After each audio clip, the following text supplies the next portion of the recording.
اس کی قبل از وقت ریٹائرمنٹ جو ہے وہ کابینہ کے ذریعے لی گئی ہے، سرکولر سمری جو ہے منظور کی گئی اور اس کے بعد ان کی قبل از وقت ریٹائرمنٹ منظور کی گئی۔ اس کا پروسیس یہ ہے کہ یہ سیکرٹری دفاع کے ذریعے سے حکومت وقت کے پاس جاتی ہے، پھر کابینہ کے اندر جاتا ہے معاملہ اور وہاں سے پھر ریٹائرمنٹ ہوتی ہے۔ تو یہ قبل از وقت ریٹائرمنٹ لی گئی۔ اب ان کی ریٹائرمنٹ یہ کیوں ہوئی ہے اس کے بعد میں جنرل فیض حمید سے متعلق ایک خبر آپ کے ساتھ شیئر کروں گا۔ یہ جو قبل از وقت ریٹائرمنٹ ہوئی ہے اس کے پیچھے 2-3 اس وقت کانسپریسی تھیوریز ہیں یا 2-3 اس بارے میں جو چیزیں ہیں وہ بیان کی جا رہی ہیں۔ ایک اس میں یہ کہا جا رہا ہے کہ جو کور کمانڈر منگلہ ہے وہ اسٹیبلشمنٹ کی جو موجودہ اس وقت ٹاپ ملٹری کمانڈ ہے ان کی پالیسیز ہے، ان کی جو اس وقت اوپینین ہے یا ان کی جو اسٹریٹجی ہے پاکستان کے اندر اس سے شاید متفق نہیں تھے، اس سے اتفاق نہیں کرتے تھے، جس کی وجہ سے وہ سوچ رہے تھے اور اپنا اظہار بھی کرتے تھے، برملا اظہار بھی کرتے تھے اندر میٹنگز کے اندر اور مختلف جگہوں کے اوپر، اور وہ سوچ رہے تھے کہ ریٹائرمنٹ لی جائے۔ تو آخرکار ان کی جانب سے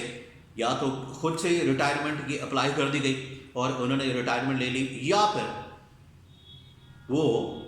جبری طور پر ان کو گھر بھیج دیا گیا اور جبری طور پر ان کو ریٹائر کر دیا گیا۔ اب جو کور کمانڈر منگلہ ہیں یہ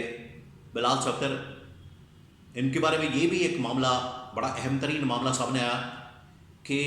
جو اگلے سال 2025 میں نومبر 2025 میں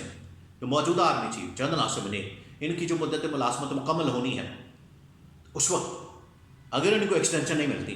جنرل عاصم منیر کو اگر ان کو ایکسٹینشن نہیں ملتی تو اس وقت جو لسٹ تیار ہونی تھی 3 جرنیلوں کی، اس کے اندر ان کا نام جو سینئر کی لسٹ تیار ہونی تھی اس میں ان کا نام شامل ہونا تھا۔ یہ جو ابھی کور کمانڈر منگلہ ریٹائر ہوئے ہیں، قبل از وقت ان کو ریٹائر کیا گیا ہے یا انہوں نے ریٹائرمنٹ لی ہے، تو اس حوالے سے یہ بہت اہم معاملہ ہے۔ ان کی شخصیت یا ان کا جانا یا یہ بطور کور کمانڈر یہ بہت اہم ڈیولپمنٹ ہے اور یہ بہت اہم ترین شخصیت اس وجہ سے تھے کہ اگلی جو لسٹ آنی تھی سینئر لسٹ،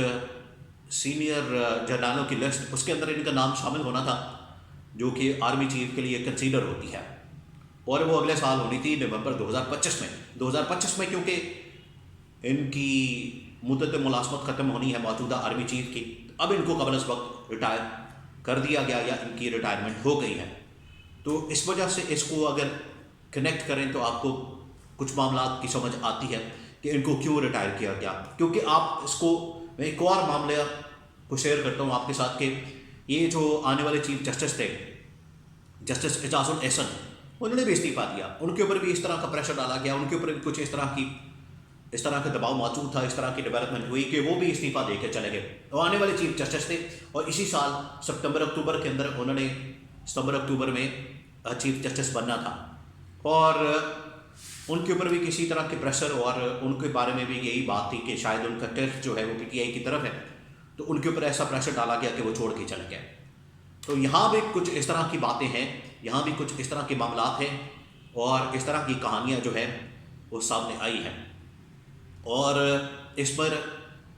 اب میں آپ کو ایک اور خبر دے دوں کہ اگلے 2 سے 3 ہفتوں کے اندر نہ صرف اس کور کمانڈر کے اوپر تعیناتی ہونی ہے کیونکہ یہ کور تو خالی ہو گئی ہے، اب یہاں پر کسی نہ کسی کو تو لانا ہے، پروموشنز ہونی ہے، پھر اوپر ٹرانسفر پوسٹنگ ہونی ہے، اور اس کے بعد یہ جو DGISI اور DGISPR ہیں ان کی بھی تبدیلی ہو سکتی ہے، یہاں پر بھی تبدیلی رونما ہو سکتی ہے اور یہاں پر بھی نئے لوگ آ سکتے ہیں۔ اس وجہ سے یہ جو اگلے 2 سے 4 ہفتے ہیں اس کے اندر یہ جو ٹاپ لیول کے اوپر تبدیلیاں ہونی ہیں یہ بڑی معنی خیز ہے، بہت معنی خیز ہے، اس لیے یہ ڈیولپمنٹ بہت بڑی ڈیولپمنٹ ہے اور آنے والے دنوں میں اس طرح کی مزید ڈیولپمنٹ ہو سکتی ہے کیونکہ یہ براہ راست چیزیں آپس میں جڑی ہوئی ہیں۔ اب آ جائیں جنرل فیض حمید کے اوپر۔ جنرل فیض حمید کو فیض آباد دھرنا کمیشن کے اندر کلین چٹ مل گئی ہے، اور جو اس وقت کے وزیر اعظم تھے شاہد خاقان عباسی، ان کی جانب سے اس وقت کے وزیر داخلہ احسن اقبال، ان کی جانب سے باقاعدہ طور پر ٹاسک اور ذمہ داری دی گئی تھی۔ جنرل فیض حمید کو یہ رپورٹ کے اندر انکشاف کیا گیا ہے، رپورٹ جو سبمٹ کی گئی ہے اس کے اندر یہ بتا دیا گیا ہے کہ جنرل فیض حمید کا اس سے کوئی تعلق نہیں تھا، دھرنا جو کمیشن ہے اس نے باقاعدہ طور پر رپورٹ کے اندر یہ بات مینشن کر دی ہے کہ دھرنے سے فیض حمید کا کوئی تعلق نہیں تھا. انہوں نے خود بھی یہ بات کر دی تھی کہ میرا اس معاملے سے کوئی تعلق نہیں تھا. تو یہ جو نواز شریف کی جانب سے، نون لیگ کی جانب سے بیانیہ بنایا جاتا ہے اور ٹارگٹ کیا جاتا ہے جنرل فیض حمید کو، کم از کم ان کا جو بیانیہ ہے وہ تو فارغ ہو گیا. ان کے بیانیے سے تو ہوا نکل گئی، غبارے سے ہوا نکل گئی، اس کے اندر کچھ نہیں بچا. تو جنرل فیض حمید کو کلین چٹ مل گئی ہے اس معاملے میں کم از کم.